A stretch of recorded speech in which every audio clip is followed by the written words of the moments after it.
Para juntos adorarmos, exaltarmos o nome dele e por poder aqui degustar um pouco mais da palavra de Deus. O ciclo de oração vai adorar o Senhor. Logo após, chama o microfone, o irmão Walter, que vai fazer a sua primeira explanação. E lá no volta de 8h15, a dupla Felipe e irmã Sara vai adorar o Senhor. Ciclo de oração, cantando. E desde já agradeço a presença dos irmãos. Os irmãos não estão constantes conosco aqui, mas sempre pode apoia. Deus abençoe o Senhor, abençoe a senhora. Muito obrigado por acompanhar e fazer parte aí dessa história nesse estudo. Ciclo de oração, adore ao Senhor. Ao único que é digno de receber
Olha assim comigo, querido, eterno, soberano Deus. No nome santo, Pai, nós te adoramos. No nome santo, nós estamos aqui. Oh, Jesus. Oh, Deus. Oh, maravilhoso. Oh, Deus, Espírito Santo, tenha liberdade. Abençoa. Pai, e ajude o teu servo a ministrar o que vem do trono do Senhor. A nós que estamos aqui ouvindo, que venhamos aprender cada dia mais de Ti, e que essa verdade que ilumina os nossos caminhos, essa verdade que nos ajuda na nossa caminhada, essa verdade que nos tira a ignorância, a mente cauterizada e nos coloca vigilante, entre em nosso coração e faça a mudança necessária. Abençoa, Senhor, tira o impedimento e continua abençoando essa casa, em nome de Jesus. Glória a Deus.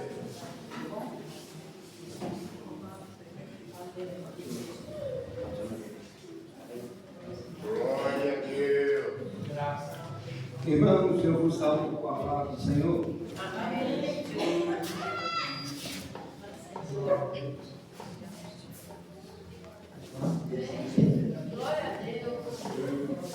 Aleluia. Graças a Deus, hoje eu quero tomar uma base que está escrito no livro do Apocalipse, capítulo 3, Glória a Jesus. versículo 10.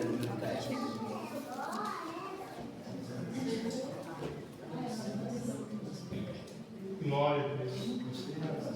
Capítulo de número 3, versículo de número 10 ao 13.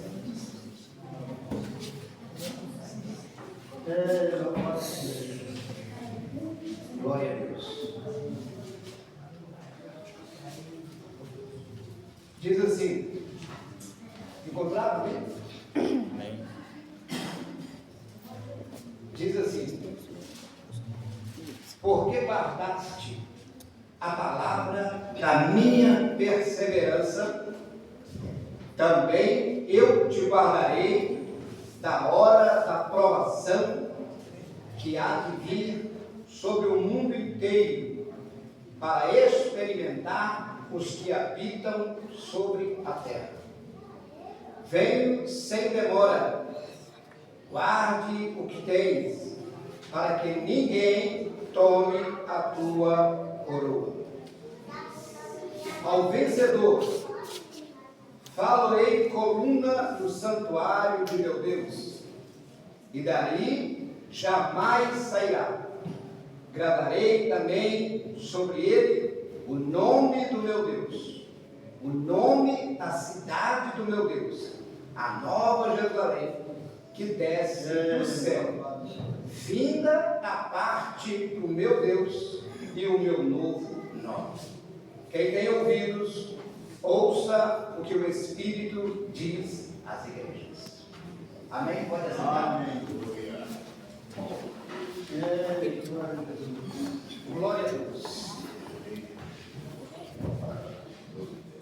Irmãos, no início da sexta-feira, nós iniciamos a nossa fala, a introdução escatológica, dando uma introdução ao Apocalipse. Falamos sobre o significado do Apocalipse. Isso é por amor aos que não estavam aqui. E para você pegar pelo menos uma porcentagem do assunto que nós estamos tratando. Então nós falamos sobre as perseguições que os crentes, os cristãos sofriam na época em que Domiciano era imperador. Falamos sobre a forma com que os discípulos os apóstolos foram mortos com requinte de crueldade. Nós não vamos ter detalhes porque nós já passamos por isso. Glória a Deus. Mas com requintes de crueldade foram mortos, martirizados, por causa da palavra. Falando sobre João, foi o único apóstolo que não foi martirizado, porque Domiciano tentou matá-lo, falando sobre a tradição que conta que foi num grande tacho de azeite fervendo, e João foi livre, liberto, de uma forma gloriosa. Falamos então que João foi levado à ilha de Patmos, à ilha da morte, e quando ele estava ali para morrer, ele recebe as revelações do Apocalipse, o livro que nós estamos tratando na noite de hoje, que nós estamos falando na noite de hoje, os assuntos. E falei também que João, para poder receber as revelações do Apocalipse, era necessário que João alcançasse um nível espiritual igual aos anjos, assim como Moisés, no Monte Sinai também, alcançou um nível espiritual dos anjos para receber as revelações de como construir a arca e também a tenda da congregação. Porque o homem natural não entende as coisas de Deus. O homem carnal não consegue receber as coisas de Deus. Então você tem que estar num nível espiritual elevado. Nós estamos falando de Deus, o Criador dos céus e da terra. Nós não estamos falando de mitologia nem de deuses inventados. Embora muitos já estão perdendo a fé, mas glória a Deus por esse grupo de irmãos que está aqui esta noite, que prova mais uma vez que Deus é vivo e está no mundo. Glória a Deus, amém. E se alguém contestar vocês dizendo, prova para mim que Deus existe, a única coisa que vocês vão dizer é, Deus não existe. Ele é. Pronto. Aquilo que existe pode deixar de existir. Aquilo que existe um dia não existiu. Mas Deus, Ele é antes que houvesse dia. Então, Deus, Ele não existe. Ele é. E eu não tenho que provar nada para ninguém. E eu, como servo dele, filho dele, também não tenho que provar para ele se Deus existe ou se não existe. Então, nesse nível espiritual que João estava, João viu as 7 igrejas. Aí nós falamos sobre as 7 igrejas da Ásia. E cada igreja tem as qualidades e os defeitos, tem elogios e tem críticas. E tem uma promessa também para aquele que vencer. E todas as igrejas, e fica como exemplo para a igreja da atualidade, que devemos ficar firme, se manter firme nas promessas de Jesus. Porque embora a carta foi escrita às igrejas da Ásia, mas as promessas se estendem para a igreja dos dias de hoje. Falando também sobre a abertura dos 7 selos. Falamos sobre o que representam os 7 selos. Os cavaleiros do Apocalipse, guerra, fome, peste, morte, o martírio dos santos, as catástrofes naturais, terremotos, etc., fenômenos da natureza. E no capítulo 8 do Apocalipse, falamos sobre o silêncio no céu, por quase meia hora. Entendemos então que o céu é lugar de barulho. E o único momento que fala de silêncio no céu é no capítulo 8 do Apocalipse. Isso quer dizer que nós já vamos entrar lá, dando glória a Deus, aleluia, louvando. Glória a Deus. E a Bíblia diz que lá haverá um coral que vai cantar o cântico do cordeiro, o outro vai cantar o cântico dos remidos, e eu aqui canto mal demais, se eu cantar os irmãos vão embora, mas para a surpresa surpresa de todos. Quando você estiver lá no coral, você vai olhar para trás e eu vou estar lá louvando a Deus. E olha que para cantar no coral tem que ser bom, né? Tem que ter versão. Nós falamos então sobre os 7 selos, falamos também sobre as 7 trombetas. Isso é só uma pincelada para os irmãos entenderem os assuntos. Falamos sobre a mulher de dragão no capítulo de número 12 do Apocalipse. Quem é a mulher? Alguém lembra? Viu como é que o estudo tem que ser de manhã, tarde e noite? Foi sexta-feira, já esqueceram quem é essa mulher do Apocalipse, capítulo 12. A mulher é Israel. E quem é o filho que ela estava esperando? Que a mulher estava grávida. Quem é o filho? Está vendo? Ou os irmãos estão com medo de responder, vergonha, ou não sabem.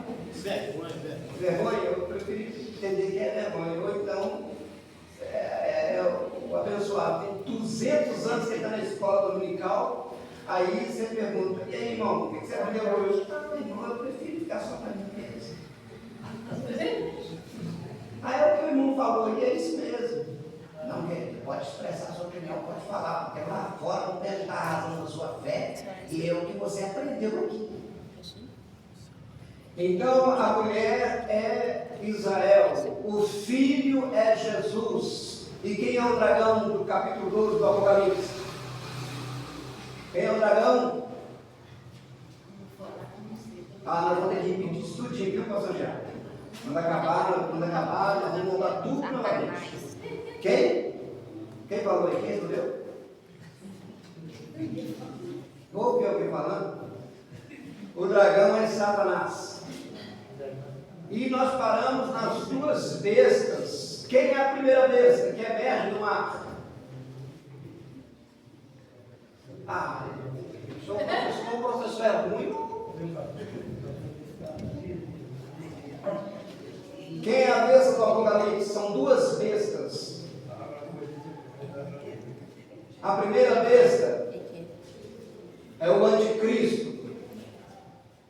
E ele emerge do mar. E o que é o mar no livro do Apocalipse? Nações.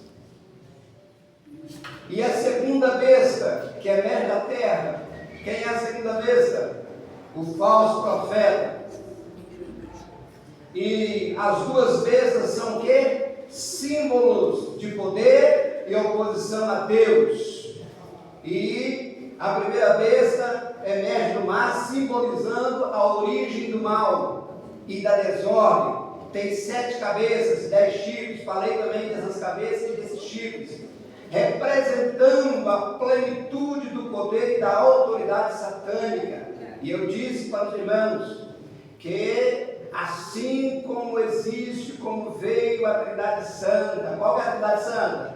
Pai, Filho e Espírito Santo. Qual é a Trindade Santa? Pai, Filho e Espírito Santo. De novo, qual é a Trindade Santa? Pai, Filho e Espírito Santo. Isso, é Jesus, o Filho, o Espírito Santo e Deus Pai. Assim também o Satanás virá imitando a Trindade Santa. Quem que é? O dragão, o Satanás, o falso profeta e o anticristo.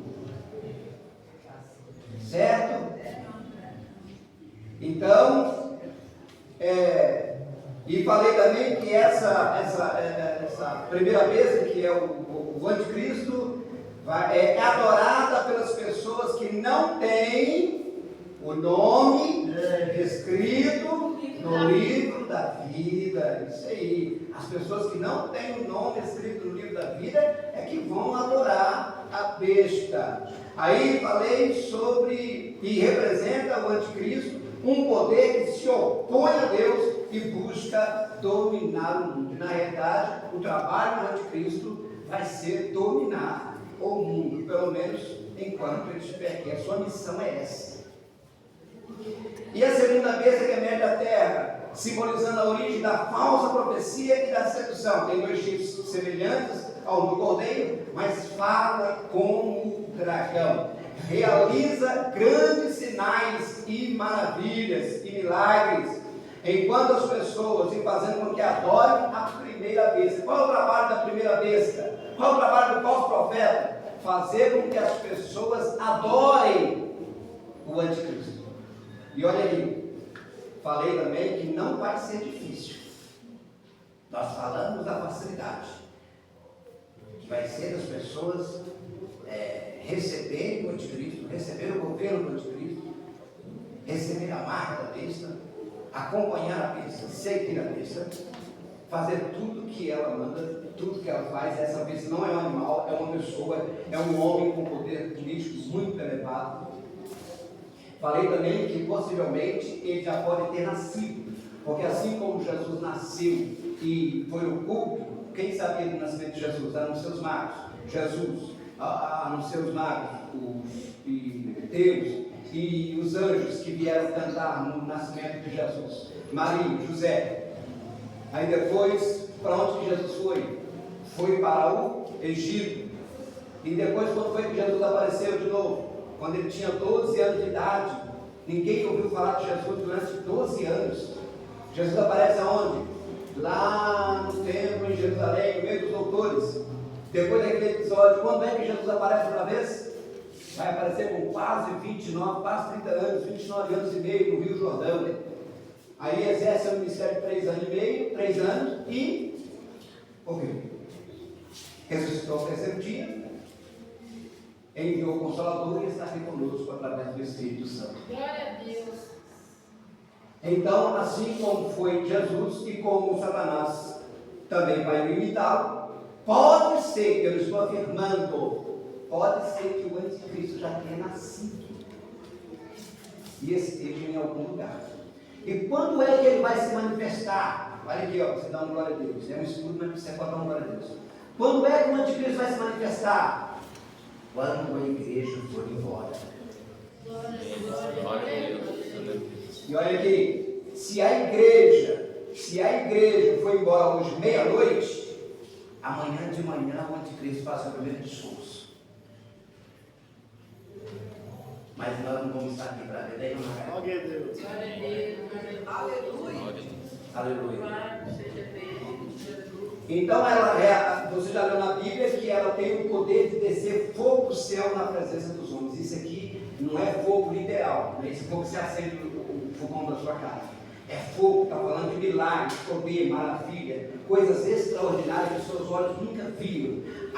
O anticristo, a primeira besta, pode realizar. Mas nós não estaremos aqui para ver esses milagres.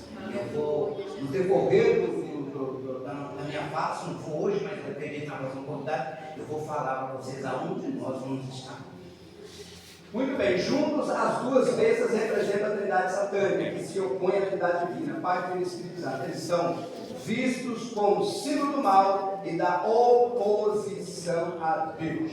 Agora, hoje nós vamos falar quando é que vai surgir as duas bestas. Quando é que elas vão surgir? Quando é que elas vão aparecer? Quando é que elas vão se manifestar? Antes ou depois do arrebatamento? Depois do arrebatamento?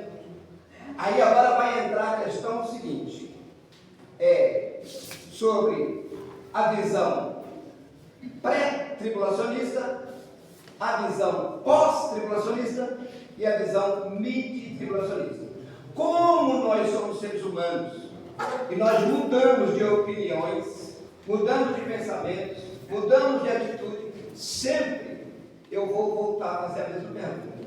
Quem aqui é pré-tribulacionista? Todos são pré-tribulacionistas? Ou tem alguém que não é? Deixa eu explicar alguém que é pré-tribulacionista. É que acredita que a igreja não vai passar pela grande tribulação. Quantos aqui acreditam que a igreja não vai passar pela grande tribulação? 2 pessoas, 3 pessoas, 4. Como é que você não acredita? Então está indeciso. Pregando é uma coisa, né? Dando estudo é outra coisa. Muito bem. Então veja bem. Nós pregamos, nós ensinamos, nós acreditamos que a igreja não vai passar pela grande tribulação. Não vai enfrentar. Por isso, eu li Apocalipse 3, versículo 10. porque guardaste a palavra da minha perseverança, também eu te guardarei da hora da provação que há de vir sobre o mundo inteiro. Então, se está falando de mundo inteiro, está falando de grande tribulação. Não é local, não é regional, não é estadual, não é nacional, não é internacional, é mundial.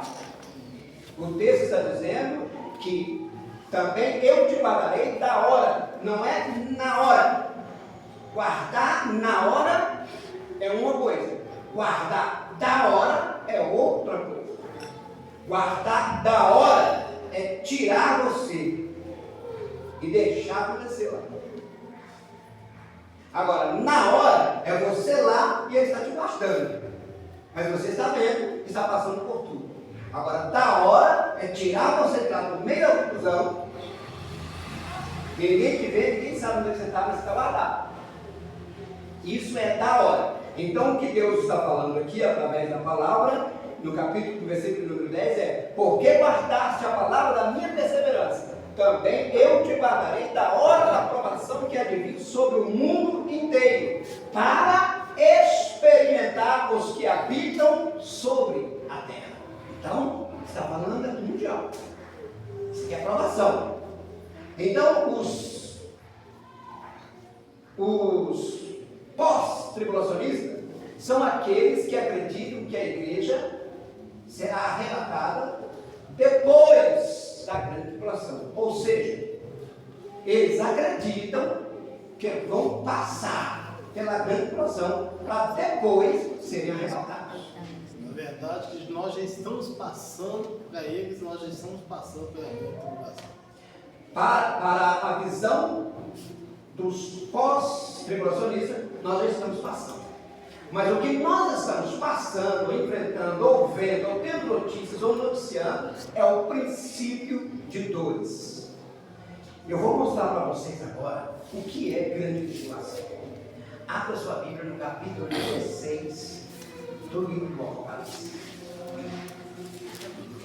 Aí você vai me dizer se você consegue. Se você vai conseguir, tudo bem. Se você conseguir, eu vou estar lá no céu dando glória a Deus por sua vida.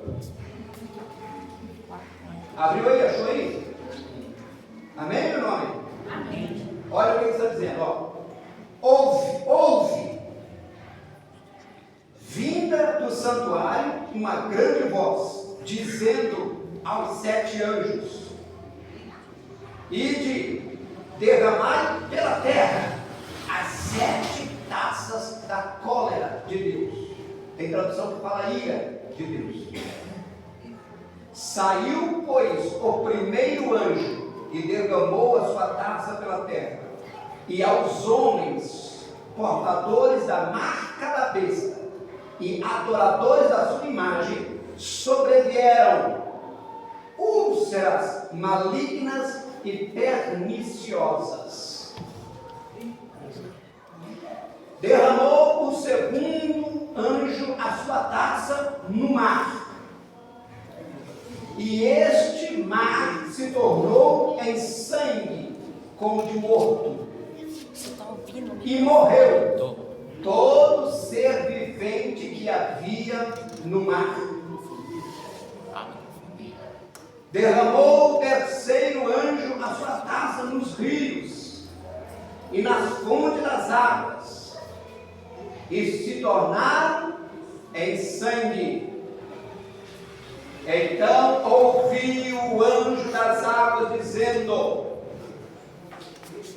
tu és justo, tu que és e que eras o santo, pois julgaste estas coisas, porquanto derramaram sangue de santos e de profetas, também sangue lhes tem dado a beber, são dignos disso. Ouvi do altar que se dizia: certamente o Senhor Deus Todo-Poderoso, verdadeiro e justo são os teus juízos. Presta atenção, nós estamos na grande tribulação. O quarto anjo derramou a sua taça sobre o sol, e foi-lhe dado permissão para queimar os homens com fogo. Com efeito, os homens se queimaram com intenso calor e blasfemaram o nome de Deus, que tem autoridade sobre esses flagelos, e nem se arrependeram para lhe darem glória. Derramou o quinto anjo a sua taça sobre o trono da besta, cujo reino se tornou em trevas, e os homens mordiam a língua por causa da dor que sentiam, e blasfemaram o Deus do céu por causa das angústias e das úlceras que sofriam, e não se arrependeram de suas obras. Derramou o sexto anjo a sua taça sobre o grande rio Eufrates, cujas águas secaram, para que se preparasse o caminho dos reis que vêm do lado do nascimento do sol. Então vi sair da boca do dragão, esse dragão aqui é Satanás, da boca da besta, que é o anticristo, e da boca do falso profeta, que é a segunda besta. O que foi que saiu da boca deles? 3 espíritos imundos semelhantes a rãs. Porque eles são espíritos de demônios, operadores, olha aqui, operadores de sinais. Demônios que fazem milagres, que operam maravilhas, se dirigem aos reis do mundo inteiro, o mundo inteiro, mundial. Então é a grande tribulação. Se for só no país da América, é provação. Se for só no Brasil, é provação. Se for só numa região, é provação. Mas aqui está falando do mundo inteiro. Então é grande tribulação. E qual que é a finalidade? Ajuntá-los para a peleja do grande dia do Deus Todo-Poderoso. Essa peleja do grande dia dar-se-á no vale de Megido, lá em Israel, num lugar chamado de Armagedon. Armagedon quer dizer a batalha final. Eis que venho como vem o ladrão. Bem-aventurado aquele que vigia e guarda suas vestes, para que não ande nu e não se veja a sua vergonha. Preste atenção que nós estamos no livro do Apocalipse. E o livro do Apocalipse, uma estatística minha, 85% do livro é simbólico. Esse andar nu aqui não é sem suas vestes, não. Esse andar nu pela rua, não. E a sua vergonha aqui também não é a sua nudez, não está falando de sexo, não está falando de gênero, não está falando nada disso. Isso aqui é que não esteja exposto aos seus erros, seus pecados, suas misérias, suas mazelas. Por isso que as suas vestes têm que estar limpas, brancas como a alva lã, purificadas, lavadas no sangue do Cordeiro. Aleluia. Então, aí ó, versículo 16. Então os ajuntaram num lugar que em hebraico se chama Armagedon. Agora vamos para o último selo, que é o sétimo trágico. Então derramou o sétimo anjo a sua taça pelo ar, e saiu grande voz do santuário do lado do trono, dizendo: feito está. E sobrevieram relâmpagos, vozes e trovões, e ocorreu grande terremoto como nunca houve igual desde que há gente sobre a terra. Tal foi o terremoto, forte e grande. Agora, se você que acompanha nos noticiários e já viu aí que tem terremoto em vários pontos do planeta, e os terremotos às vezes são classificados como 6, não sei o que, na escala Richter. Morre quase 3 mil pessoas. Terremoto, agora eu estava assistindo um noticiário, agora tem um tufão aí que matou um monte de gente. Então, terremoto que mata milhares de pessoas, e esses terremotos são 5 pontos, não sei o que, 6, o mais forte. Você imagine um terremoto na proporção mais ou menos de 10 na escala de que vai acontecer? 11, 12, 10, 20. E o que o texto está dizendo aqui, ó, que nunca houve um terremoto como este que a Bíblia está dizendo, desde que há gente na terra. E a grande cidade se dividiu em 3 partes, e caiu a cidade das nações, e lembrou-se Deus da grande Babilônia para dar-lhe o cálice do vinho do furor da sua ira. Essa grande Babilônia aqui é um sistema que domina o mundo inteiro. Todas as ilhas fugiram e os montes não foram achados. Também desabou no céu sobre os homens grande saraivada, com pedras que pesavam cerca de 1 talento. Por causa do flagelo da chuva de pedras, os homens blasfemaram de Deus, porque o seu flagelo era sobremodo grande. Isso é grande tribulação. Agora eu pergunto para os meus irmãos: vocês suportariam passar por isso? Acho que não? Estamos aguardando a grande tribulação ou estamos aguardando o arrebatamento da igreja?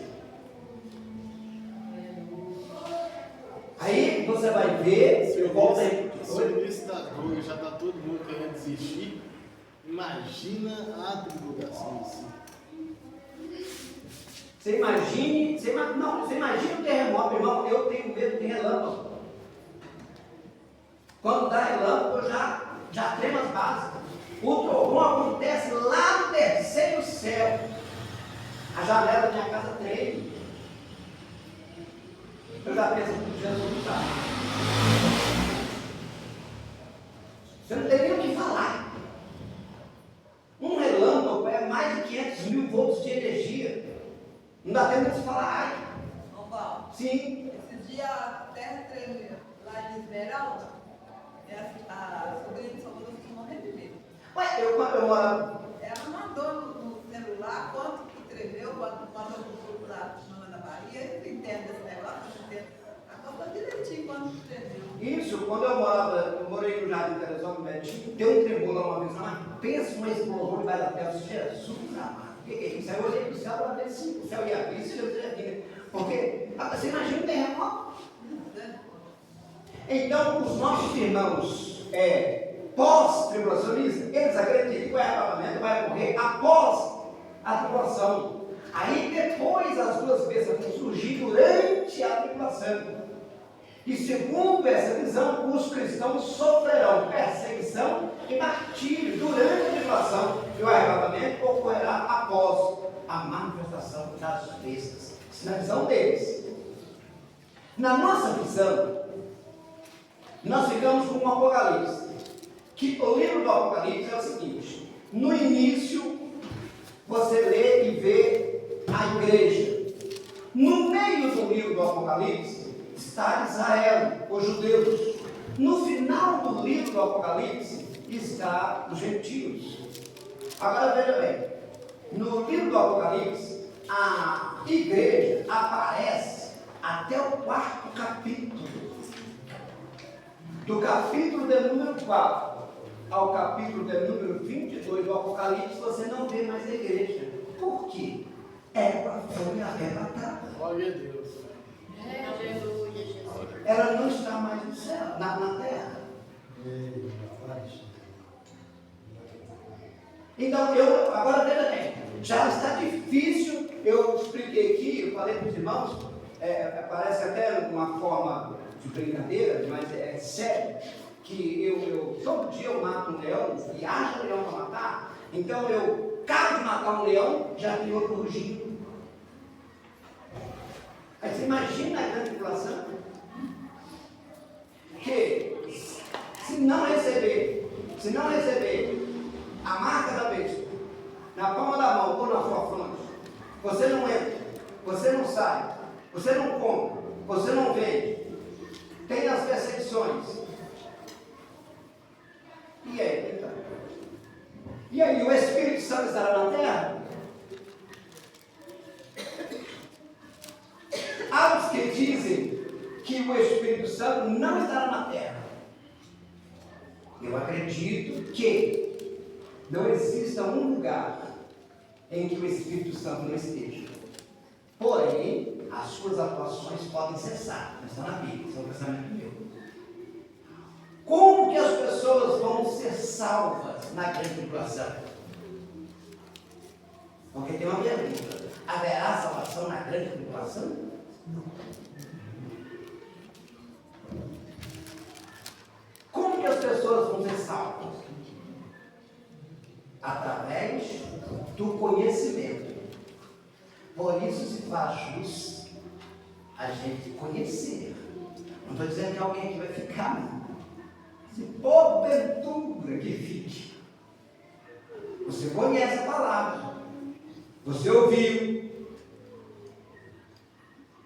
e por uma mancha nas suas vestes, pode acontecer de não ir.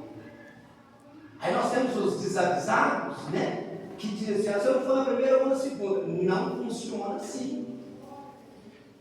E estão brincando com as coisas de Deus, estão menosprezando as coisas de Deus, estão debochando das coisas de Deus, e não têm noção da seriedade que é as coisas de Deus.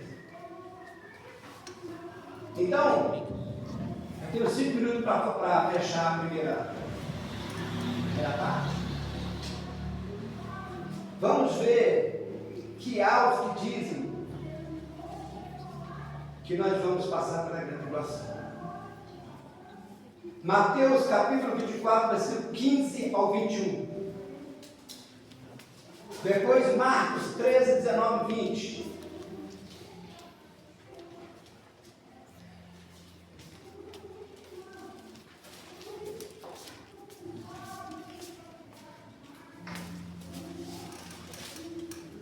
Mateus 24, 15 ao 21, Jesus fala sobre a grande tribulação e o sacrilégio terrível que será colocado no templo. Esse templo aqui vai ser reconstruído.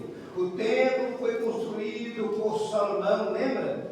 Depois foi destruído por Nabucodonosor, reconstruído por Zorobabel, reformado por Herodes, destruído novamente no ano 70 por Constantino, e agora no local do templo está construído a grande mesquita dos muçulmanos, a mesquita de Omar, uma das maiores mesquitas de muçulmanos que existe. Lá o local do templo vai ser destruído e reconstruído o terceiro templo. Nesse terceiro templo, no local de adoração, o anticristo, a primeira besta, vai se assentar e vai pedir adoração para si. E quando ela pedir adoração para si, o pacto vai ser quebrado. E quando o pacto for quebrado, aí que os judeus de Israel vai olhar e falar assim: você não é o Messias. E a grande tribulação começa a acontecer para os judeus, mas para os que ficam, reparte o momento que ficou, já começou a grande tribulação. Acharam 24, 15, 21? Me ajuda aí, Marcos 13, 19. Quando, pois, vistes que a abominação da desolação de que falou o profeta Daniel, Isso. está no lugar santo, quem lê, que entenda. Que é no templo. Então, o que estiverem na Judéia, que fujam para os montes, e quem estiver sobre o telhado, não desça a tirar alguma coisa de sua casa. E quem estiver no campo, não volte atrás a buscar suas vestes. Mas ai das grávidas e das que amamentarem naquele dia. E orai para que a vossa fuga não aconteça no inverno nem no sábado, porque haverá então grande aflição, como nunca houve desde o princípio do mundo até agora, nem tampouco haverá jamais. Isso é a grande tribulação. Irmãos, a igreja não pode estar nesse contexto. Eu não posso aceitar isso. você ficar aqui, professar sua fé. Hoje virou passo que moda, né? Até que você vai, tem crente, tem evangélico, tem de tudo quanto a gente tem, né? Não vou nem citar nomes aqui não, senão nós vamos entrar num monte, mas é um monte de gente professando que é crente, que é evangélico, que é tudo isso. Mas naquele dia, nesse dia, é o que diz lá em, parece que é Malaquias, né? O último capítulo, lá, versículo 18. Então vereis naquele dia a diferença entre os que servem a Deus e os que não servem, entre os justos e os injustos. Porque hoje o joio e o trigo estão misturados, mas naquele dia vai se ver a diferença. Agora, vai se ver a diferença, tanto para os que subirem, quanto para os que ficarem. Então, em meio à grande tribulação, como que a pessoa vai ser salva? Como que a pessoa vai ser salva? A pessoa será salva pelo conhecimento da palavra. Então, os que serão mortos, os que forem mortos na grande tribulação, já vai direto para o seio de Abraão. Então, Marcos 13, 19 e 20, Jesus descreve a grande tribulação como um tempo de sofrimento sem precedentes. Lucas 21, 11, Jesus menciona terremotos, fomes e pestes como sinais da grande tribulação. Daniel 9, 27, o profeta Daniel fala sobre o anticristo e o sacrilégio terrível que será colocado no templo. Apocalipse capítulo 6, 15, 17, a Bíblia descreve o juízo de Deus sobre a humanidade durante a grande tribulação. Apocalipse 7, 13, 17, a Bíblia fala sobre os que passaram, os que passarão pela grande tribulação e serão salvos. 2 Tessalonicenses capítulo 2, versículo 2 a 4, Paulo fala sobre a apostasia e a revelação do homem do pecado. Olha aí, a revelação do homem do pecado. Quem é o homem do pecado? Quem é o homem do pecado? Quem? O anticristo. O anticristo. Ele pelo menos nem respondeu. Se respondeu, bora. Jeremias capítulo 30, versículo 7. O profeta Jeremias descreve a grande tribulação como um tempo de angústia para Jacó. Isaías 13, 6, 9. O profeta Isaías fala sobre o dia do Senhor e da grande tribulação. Aqui, ó, compartilha comigo aqui. Então, vai cantar? Pode cantar. Quando vocês arruem, quando vocês arruem, desculpem. Então é a visão pré-tribulacionista. Nós ensinamos, nós cremos que nós somos pré-tribulacionistas. Nós somos pré. É importante dizer que não é só o Senhor. A Assembleia de Deus, o seu credo, Isso. ela declara, na sua declaração de fé, que a Assembleia de Deus, no estado de Minas Gerais, por que não, em geral, na verdade, seja de ADB, ela professa que nós somos pré-tribulacionistas. Essa é uma doutrina que a Assembleia de Deus ensina. E eu encontro base bíblica para acreditar dessa forma. Mas como eu disse, que as pessoas mudam, tem gente que fica, né, eu vou antes, vou depois, eu vou durante. E nós temos irmãos assembleanos que falam, se eu não for na primeira, eu vou na segunda, né? Então, e tem a visão pós e a visão mid, que é as pessoas que serão salvas durante a grande tribulação, que muitos acreditam ser a igreja. Mas quando a gente falar, quando nós chegarmos lá nas bodas do Cordeiro, eu vou falar quem é a igreja, quem são os santos, quem são os judeus, quem são os amigos, quem é que está lá e quem não está.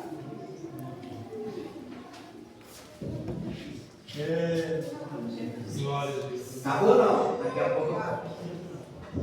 Saúde a igreja com a paz do Senhor. Irmãos, nós vamos orar, apresentando os dízimos, né? E ofertas. E após nós finalizando, vai estar louvando o Senhor. Amém? Aquele irmão que trouxe as ofertas, os dízimos.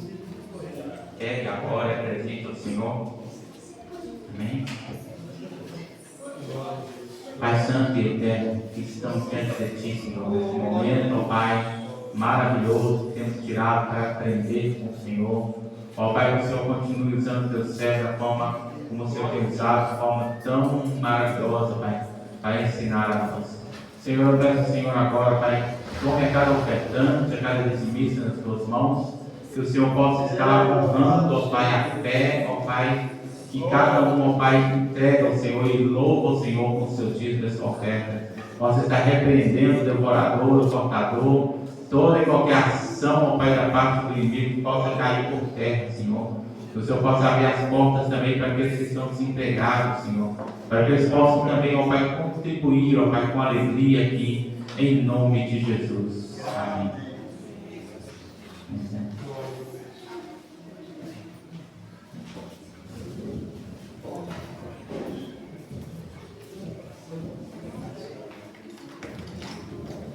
Glória a Deus. Aleluia.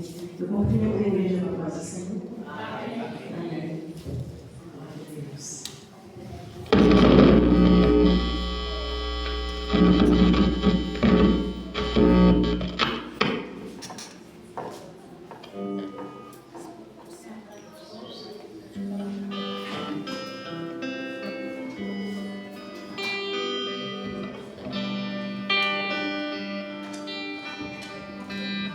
Espírito Santo, ore por mim. Leve pra Deus tudo aquilo que eu preciso. Espírito Santo, use as palavras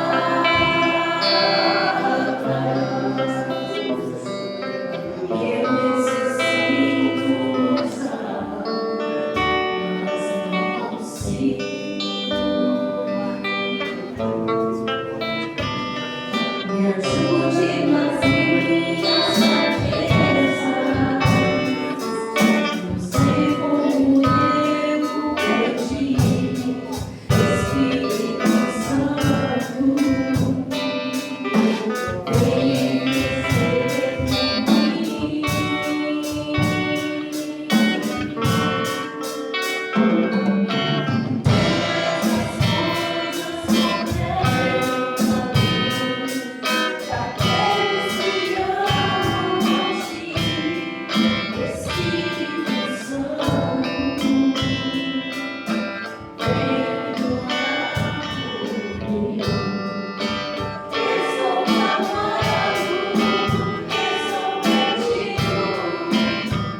Louvado seja Deus.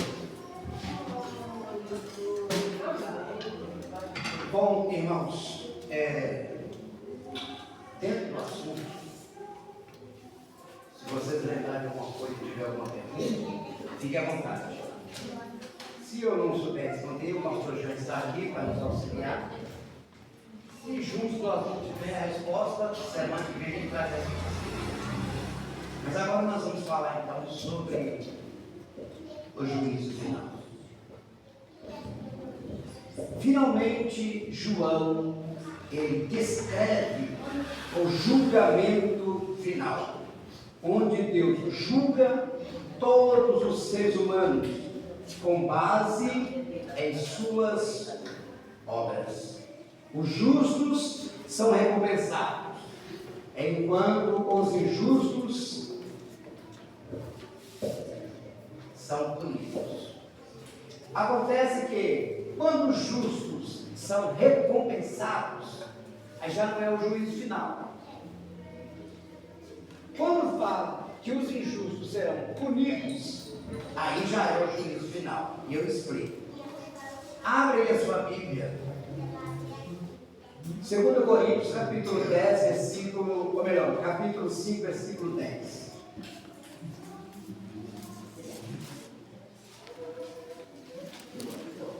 E o outro vai abrir Apocalipse 20, 11. Capítulo 20, versículo 11 de Apocalipse. Qual você achou isso? 5:10. Por favor. Pois todos nós devemos comparecer perante o tribunal de Cristo, para que cada um receba de acordo com as obras praticadas por meio do corpo, quer sejam boas, quer sejam más. Preste atenção. Todos nós devemos comparecer diante do tribunal de Cristo. E cada um será julgado por suas obras, sejam elas boas ou sejam elas más. Esse é o tribunal de Cristo. Só vai comparecer nesse tribunal os crentes. Só vai comparecer nesse tribunal a igreja. Agora, Apocalipse 20, versículo 11. Vi um grande trono branco, e o que nele se assenta, de cuja presença fugiram a terra e o céu, e não se achou lugar para eles. Vi também os mortos, os grandes e os pequenos, postos em pé diante do trono. Então se abriram livros. Abriu aí outro livro. Que livro é esse? O livro da vida. Que livro é esse? Livro da vida. Foi aberto. E os mortos foram julgados segundo as suas obras, conforme que se achava escrito nos livros. O mar entregou os mortos que nele havia. A morte e o além entregaram os mortos que neles haviam, e foram julgados um por um, segundo as suas obras. Então a morte e o inferno foram lançados para dentro do lago de fogo. Esta é a segunda morte, o lago de fogo. E se alguém não foi achado inscrito no livro da vida, este foi lançado para dentro do lago de fogo. Lembra que eu disse que só vai adorar a besta aqueles que não têm o nome escrito no livro da vida? Eles vão comparecer no grande trono branco. E quem mais vai comparecer lá? Quais são as classes de pessoas que estarão no dia do juízo final? Quem é que vai comparecer lá para ser julgado? Os efeminados, os adúlteros, os feiticeiros, os maldizentes, os mentirosos, os ladrões, todo, quem? Os falsos, todos aqueles que brincaram de ser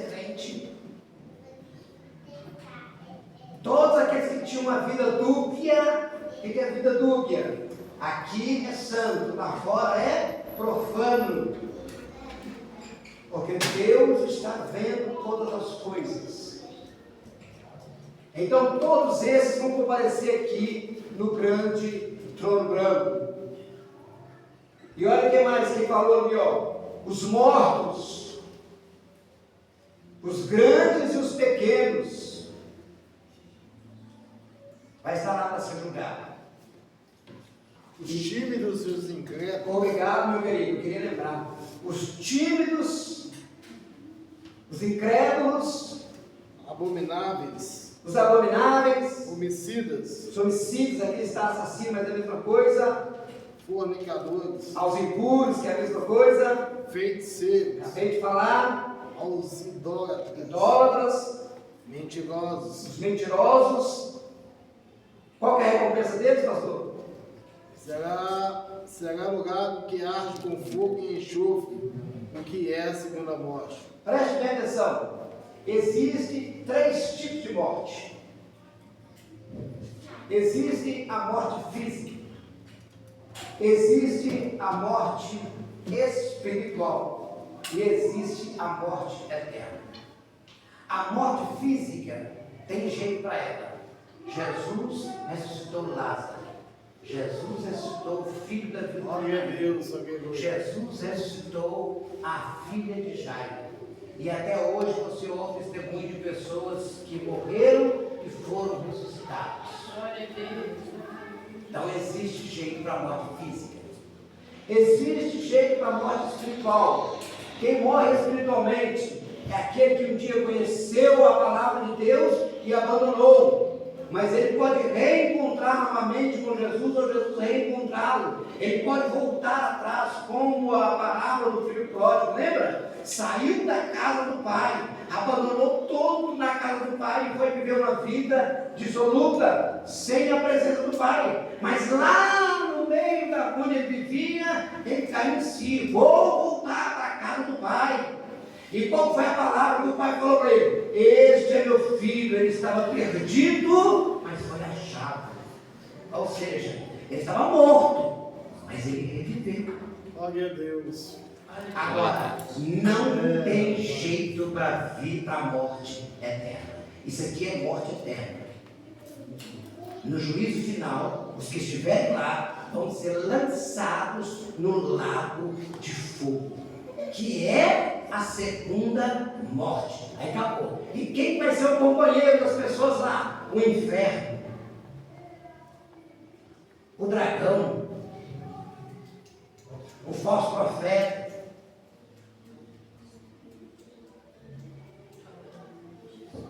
as bestas do Apocalipse. E olha o grupo de pessoas que vai ser companheiro lá, que vai ficar batendo papo, conversando lá. Os idólatras, os impuros, os feiticeiros, mentirosos, os covardes. Imagine você numa mesa batendo papo com esse tipo de gente. Assim será lá no lago do fogo. E a igreja, onde estará? A igreja está no tribunal de Cristo. Lá no tribunal de Cristo, você também está sendo julgado, mas são as suas obras. Se são boas ou se são más. O que você fez e o que você deixou de fazer. Lá no tribunal de Cristo, você será galardoado ou não. No tribunal de Cristo, é onde você vai receber pedra branca. O que é pedra branca? No conceito dos romanos, pedra branca é aquele que praticou um crime terrível e não tem ninguém que possa defender daquele crime, mas ele encontrou um advogado que se colocou na sua frente e comprou aquela causa e o defendeu, e agora ele é inocentado. E para mostrar que ele é inocentado, ele recebe uma pedra branca. Quem o acusar do seu erro, do seu crime que ele cometeu, ele tem a pedra branca para mostrar que, ó, estou livre, Então aqui também você vai receber pega-pega. Quem te acusar, Jesus está dizendo, eu dei pega-pega para ele liberta, ele livre, ele não deve mais nada. Romanos capítulo 8, versículo 1. Agora condenação nenhuma há para os que estão em Cristo Jesus. Glória a Deus. Então lá estará a igreja para receber o galardão. Esse é o julgamento final, o juízo final. É a redenção final de Deus para a humanidade. Essa visão da escatologia serve como uma advertência para os cristãos permanecerem fiéis e firmes, com uma promessa de que Deus triunfará sobre o mal. Deixa eu te dizer uma coisa. Outro dia eu até falei com meu menino. A maior luta que um cristão enfrenta, a maior luta que um crente enfrenta, é quando ele está sozinho. É quando você está sozinho. Sua esposa não está perto, o marido não está perto, o filho não está perto, a filha não está perto, os parentes não estão perto, o pastor não está perto, ninguém está perto, não tem ninguém que você conhece. Aí você acha que pode fazer o que você quiser. É aí que Satanás sopra no seu ouvido. É aí que Satanás entra para trabalhar. A maior luta é quando você está só. Lembra de Davi? Era o ano da guerra, que era o tempo que os reis iam para a guerra. Esse tempo aqui, os reis iam para a guerra. Mas nesse dia, Davi resolveu ficar em casa. Ele estava sozinho. E todo mundo foi para a guerra. E ele ficou só. Sozinho, ele sai na sacada do seu palácio. Aí ele vê lá na sacada da outra casa um homem de guerra. E segundo a história, tinha acabado de se banhar. E ele olhou, viu, ele estava sozinho. Olhou para um lado, olhou para o outro, olhou para ninguém, não tinha ninguém. O marido dela tinha ido para a guerra. Ele vai e chama o seu servo, está aquela mulher lá. Aí Betseba, a esposa de Urias, chama para mim. Estava sozinha. Chamou, deitou-se com ela. E olha aqui, a mulher engravidou.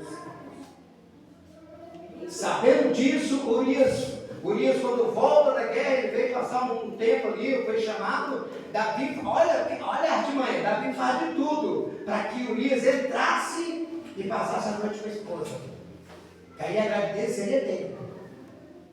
Mas Urias, não, sou um soldado fiel, tenho meus compromissos na guerra, vou voltar para a guerra. E não foi. Então Davi arquiteta um plano sozinho. Escreve uma carta, entrega para o próprio Urias, a carta da morte, entrega para o comandante. Urias entregou a carta para o comandante, quando ele lê, ficou até triste. Por quê? É para você ir para frente da batalha. Matou o homem. Estava sozinho. Eu falei aqui semana passada sobre Acã. Sozinho, não tinha ninguém perto, ele foi e viu o quê? Viu ouro, prata, escondeu debaixo de um tapete lá para pegar depois. Sozinho. A maior luta é quando você está sozinho. Quando estamos sozinhos, nós assistimos filmes imorais. Quando estamos sozinhos, deixamos sair dos nossos lábios, da nossa boca, coisas que não devem. Quando estamos sozinhos, não tem ninguém perto, cantamos música que não adora o nome de Jesus. Quando estamos sozinhos, cometemos os pecados mais absurdos. Mas aqui, a advertência, a exortação de Deus é: permaneçam fiéis. Esse fiéis aqui não é vir na igreja sexta, sábado, domingo, segunda, terça, quarta. Bom que todo mundo venha mesmo. Mas o fiel aqui é manter-se as vestes limpas, lavadas, alvejadas. É isso, é manter-se fiel. É quando o noivo vier, quando ele chegar, ele não achar, não encontrar nenhuma mancha nas suas vestes. Você já viu a história de Salomão? Salomão ficou tão famoso, mas tão famoso, que ele não tinha mais como sair do palácio sem que alguém o abordasse. Então o que Salomão fez? Ele se vestiu como um pastor de ovelhas. Ele disfarçou-se de pastor de ovelhas. tirou as vestes reais, o cetro, a coroa, toda aquela riqueza, aquela pampa, e se vestiu como pastor de ovelhas e saiu pelo seu reino para conhecer o reino. Começou um censo particular. Começou a perguntar às pessoas o que as pessoas achavam do rei. E as pessoas foram dando opiniões. E no meio dessas suas andanças, disfarçado de pastor de ovelhas, ele encontrou uma moça. E essa moça era de uma etnia diferente. Ela tinha a pele da mesma cor da minha. Ela não pertencia às mulheres lá do palácio, às concubinas e minhas princesas. Só que ele encontrou, e ela vai e diz, está escrito lá em Cantares de Salomão, parece que é capítulo 2, número 6, ela fala assim, ó, não olheis por eu ser morena, é que o sol do deserto queimou a minha pele. Eu trabalho aqui para poder pisar a uva e mandar o melhor vinho para o palácio do rei. Aí quando Salomão viu aquilo, a história diz que Salomão apaixonou-se por ela e fez uma promessa a ela: eu vou voltar para o palácio, mas em breve eu vou te buscar, para que aonde eu estiver, você esteja também. Então aquela moça morena também se apaixonou pelo rei. E então ela trabalhava agora pisando a uva, mas a uva, pisando a uva, sujava os seus pés e suas vestes. Aí pela tarde ela descia no riacho e tomava banho e lavava suas vestes. Aí perguntaram para ela: por que todos os dias você toma banho no riacho e lava suas vestes? É porque o rei passou aqui e ele me fez uma promessa: ele vai voltar para me buscar, e eu não quero que ele me encontre com minhas roupas manchadas. Glória a Deus, aleluia. O que foi que Jesus falou para a igreja? Crede em Deus, crede também em mim. Na casa do meu pai tem muitas moradas. Se não fosse assim, eu não vos teria dito: vou preparar-vos um lugar, e quando eu for preparar o lugar, voltarei e te buscarei para mim mesmo, para que onde eu estiver, estejais vocês também. Agora, todos os dias, hoje, na quarta-feira, nós estamos aqui tomando um banho no riacho de Deus. Sexta-feira estaremos aqui tomando um banho no riacho de Deus. Domingo pela manhã estaremos aqui tomando um banho no riacho de Deus. Domingo à noite estaremos aqui tomando um banho no riacho de Deus. E se não tiver culto, tome banho na sua casa, no riacho de Deus. Quem é o riacho, senão a pessoa do Espírito Santo, que lava nossas vestes, que purifica nossas vestes, porque o noivo vem aí e o que ele não pode encontrar é uma mancha nas suas vestes. E o que é que mancha as vestes do crente? O que mancha as vestes do crente é mentira. O que mancha as vestes do crente é falsidade. O que mancha as vestes do crente é adultério. O que mancha as vestes do crente é pecado. O que mancha as vestes do crente é viver uma vida aqui e outra vida lá fora. O que mancha as vestes do crente é ter duas faces. Mas mantenha as vestes limpas e lavadas, porque o noivo vem aí. Oh, aleluia! Santo, Oh, glória! glória a Deus. Oh, aleluia, aleluia, Aleluia. aleluia. E é a sua vida aqui, é a nossa vida aqui, é a nossa conduta aqui, é que vai decidir se você vai para o grande trono branco ou para o tribunal de Cristo. Meu Deus. E quando eu falar sobre as bodas do cordeiro, que vai ser mais para frente, quando eu falar sobre as bodas do cordeiro, possivelmente, se eu não lembrar, eu vou anotar aqui, que aí vocês vão entender o tribunal de Cristo. O que é o tribunal de Cristo nas bodas do cordeiro? E eu usei a tipologia falando de Salomão. Existem muitas tipologias na Bíblia. Então nós falamos sobre o julgamento final. E a nova Jerusalém. Depois do julgamento final, após o julgamento, João descreve a nova Jerusalém. É uma cidade celestial que desce do céu.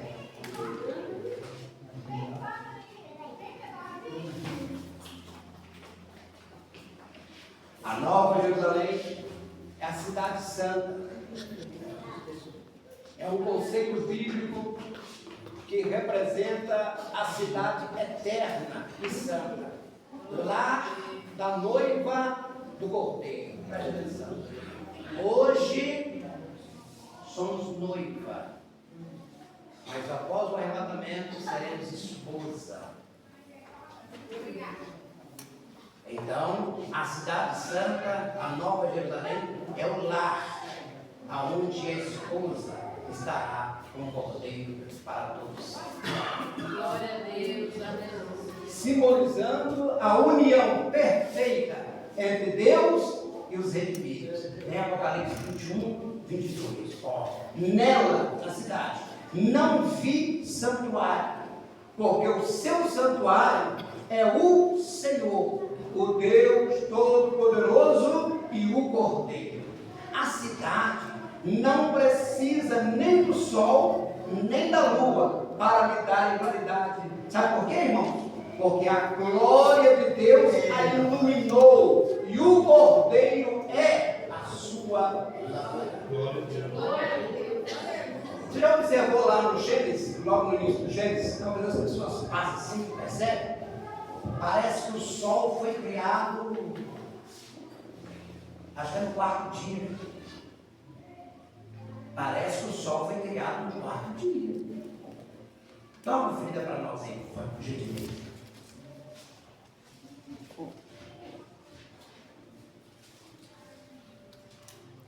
Glória a Deus, aleluia.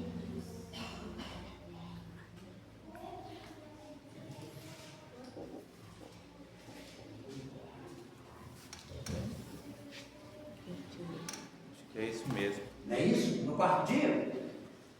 Depois que ele fala do terceiro dia, aí vem o 14, que ele fala sobre os luminares.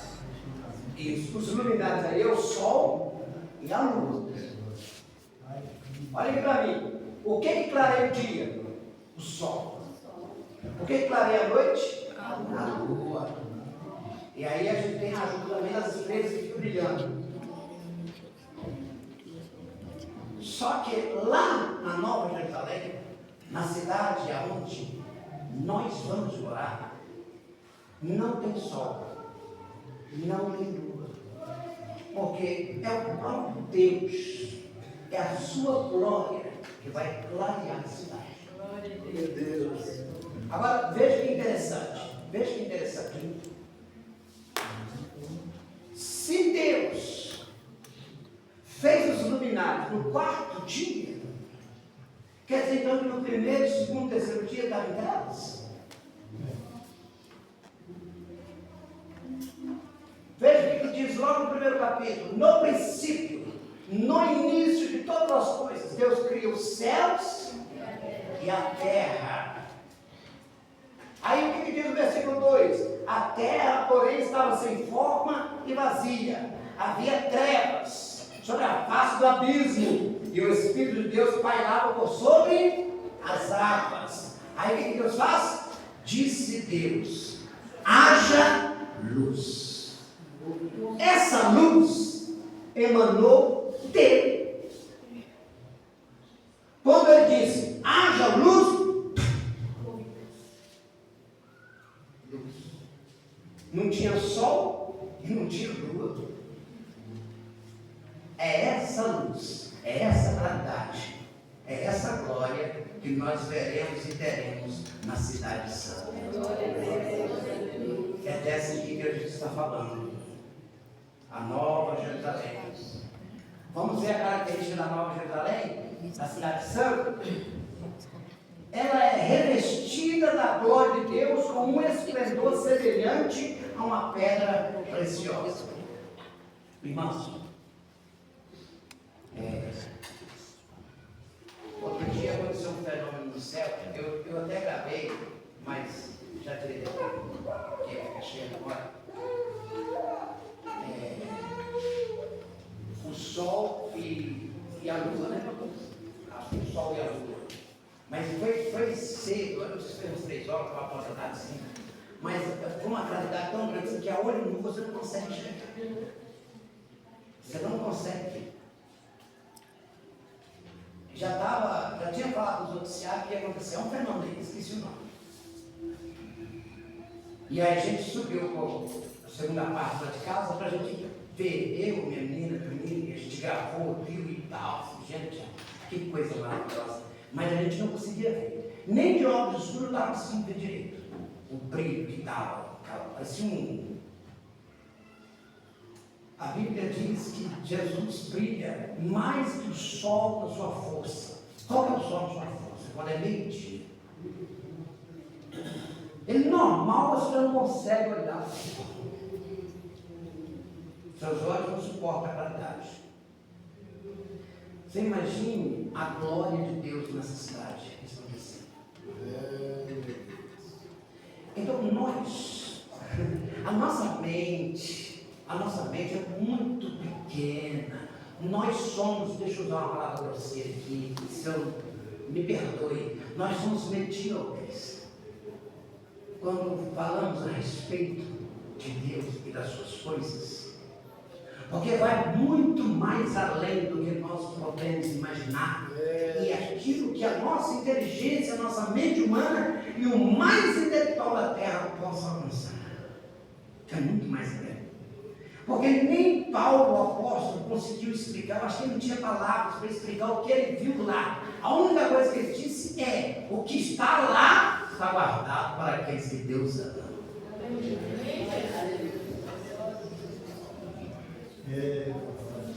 Então, a glória de Deus, o que o escritor conseguiu dizer é que é semelhante a uma pedra preciosa quando brilha. Ela tem 12 portas, símbolo da plenitude do povo de Deus, com o nome das 12 tribos de Israel. Tem um muro de proteção, simboliza segurança e proteção, separando o puro do impuro. Fundamentos, são 12 fundamentos com o nome dos 12 apóstolos, representando a verdade revelada nas Escrituras. Olha, tem o rio da vida lá. Alguém uma vez me disse, eu gosto dessa parte, que isso aqui me deixa, que você foi arrebatado, subiu por Jesus, passou pelo processo lá das bodas do Cordeiro, está tudo bem, agora você está no céu, aí você está lá vendo o rio da vida. Você está vendo o rio? Está vendo o rio? Aí o anjo chega para você, chega um anjo, não é Bíblia não, tá? Se alguém fez uma colocação muito, e disse para mim, aí o anjo chega para você e diz para você assim: fulano, que o seu nome lá não vai ser Maria, nem Pedro, nem Paulo, mas você tem um novo nome. Aí vai chamar você pelo seu novo nome assim: vem cá, por que você está vendo? Eu estou vendo aqui o rio da vida. Eu vem cá que eu vou te mostrar para você a árvore da vida. Eu vou mostrar para você o mar de vidro. Eu vou mostrar para você os 24 anciãos se curvando diante do trono, colocando suas coroas no chão. Vem cá que eu vou te mostrar. Aí você vai dizer assim: não, mas aqui é tão lindo, tão maravilhoso, deixa eu ver mais um pouco. Olha o que o anjo vai falar: já tem milhões e milhões de anos que você está vendo o rio da vida. E aí eu vou te mostrar a árvore, eu vou te mostrar outras coisas. Sabe por quê? Alguém disse que leva monótono. Eu vou ficar lá só falando santo, santo, santo, santo, santo. Irmãos, você é sustentado por aquilo que você fala, por aquilo que você faz, por aquilo que Deus te capacita. E lá é adoração, lá é louvor eterno. E é isso que nos sustenta. O que é que te sustenta aqui? Almoçar, é tomar café, é jantar, é dormir. Todo dia você faz a mesma coisa e não reclama. Você come hoje e já compra uma carne para comer amanhã. Já pensa no café de manhã. Você come um pão hoje, amanhã você vai precisar comprar um bolo. E lá é santo, santo, santo, santo, santo. Louvado é aquele que está sentado no trono. Digno és de receber honra, glória e poder. Digno és o Cordeiro que foi morto, mas está vivo pelos séculos dos séculos. Digno és, e a igreja são os redimidos que estavam lá, no louvor, cantando o cântico de Moisés e o cântico dos remidos. Olha que maravilha! E o quê? E qual que é a promessa? Não tem dor. Aqui você passa por dor. Lá não tem morte. Aqui você experimenta a morte. Ou vai ver seus entes queridos morrer. Lá não tem dor, lá não tem morte, lá não tem aflição, lá não tem sofrimento, lá não tem falsidade. Lá você pode confiar um no outro, lá você pode abraçar sem maldade. Oh, lá é o céu, lá é o lugar dos remidos, lá é o lugar da igreja. Nós somos crentes por isso, nós somos crentes por causa disso. Nós pegamos isso, nós queremos viver isso. A nossa esperança é isso. Deus. Glória a Deus. Ai, aleluia. Deixa eu só terminar aqui. Então, olha, e a árvore da vida? Produzindo frutos 12 vezes por ano, simbolizando a comunhão plena com Deus, simbolizando a nova Jerusalém. Alguém pergunta assim, mas para que vai ficar produzindo fruto? Não são espírito lá, não somos igual a Jesus? Quando chegar lá, você pergunta para ele. Tem resposta que eu não sei te dar. E eu sei que vou estar lá. Simboliza a união entre Deus e os redimidos. A nova Jerusalém representa a união perfeita entre Deus e os que foram redimidos pelo sangue do Cordeiro. Deus e Adão, no início de tudo, tinham uma união perfeita. É porque a nossa mente, como eu disse, é pequena demais para a gente entender e imaginar o que é perfeição. Nós não conseguimos ver, mas Deus e Adão eram, a união era perfeita, a amizade era perfeita, era sincera. Adão caiu da graça, perdeu essa perfeição, essa amizade. Nós alcançamos através de Jesus Cristo. Quando nós aceitamos Jesus como Salvador, o trabalho de Jesus é lavar as nossas vestes do sangue, perdoar os nossos pecados, apagar as nossas transgressões, transformar-nos. Para quê? Para você ter condições de viver nessa cidade. Porque o que nós lemos na Bíblia é que nesta cidade não entra nada contaminado. Nada contaminado. Não tem jeito brasileiro que coloque alguém lá. É só pelo sangue de Jesus.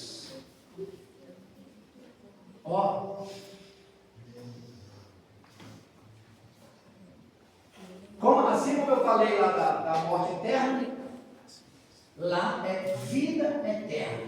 Não haverá mais morte, tristeza, dor, pois a antiga ordem já passou, acabou. A comunhão com Deus lá é constante. Nada mais quebra esse vínculo, esse pacto, essa aliança, essa amizade, essa comunhão. Nada mais quebra, acabou. Os habitantes da Nova Jerusalém, da Cidade Santa, verão a face de Deus e servirão a Ele eternamente. Agora, existe pelo menos duas interpretações para essa cidade.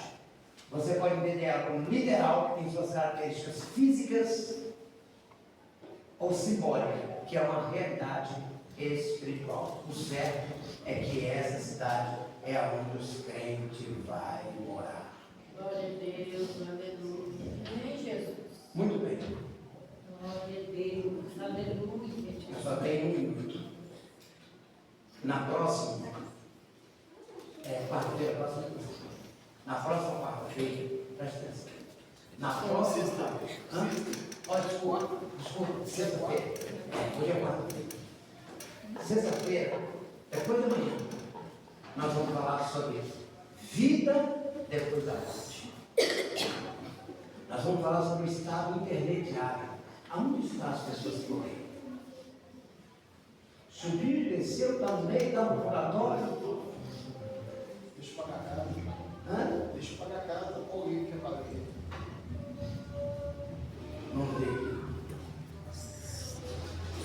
Eclesiastes capítulo 12, ou melhor, livro de Eclesiastes. Eclesiastes, capítulo 12, versículo 7. Leia lá a história do rico e Lázaro. Nós vamos falar sobre o rico e Lázaro. O estado intermediário. Leia Filipenses. Leia Lucas, capítulo 16, versículo 23. Vamos falar sobre a ressurreição dos mortos. Filipenses, Eclesiastes o quê, pastor? Oi? Eclesiastes o quê? 12. Eclesiastes 12, versículo 7. Mas pode ler o capítulo todo. Se não tiver só no versículo, você. Não, são três versículos, o pessoal se contextualizar e vir com mais informação. Aqui, ó, as informações sobre o rico e Lázaro está em Lucas, capítulo 16. Leia lá. Aqui, ó, não é uma parábola. E eu vou explicar para vocês por que o rico e Lázaro não é uma parábola. Quer mais? Tá bom? Mais uma, Lucas. Eu falei Eclesiastes Eclesiastes 12, Lucas 16 16. e Filipenses 1, capítulo 1. Tudo. Pelo menos 3. Então nós vamos falar sobre aonde estão os salvos, os que morreram em Cristo. E os que morreram sem Cristo, onde eles estão? Que alguém diz que está no inferno. Deus abençoe os irmãos. Muito obrigado pela paciência por ter. Tem uma coisa que eu admiro no ministério de Jesus. É o ministério de ensino.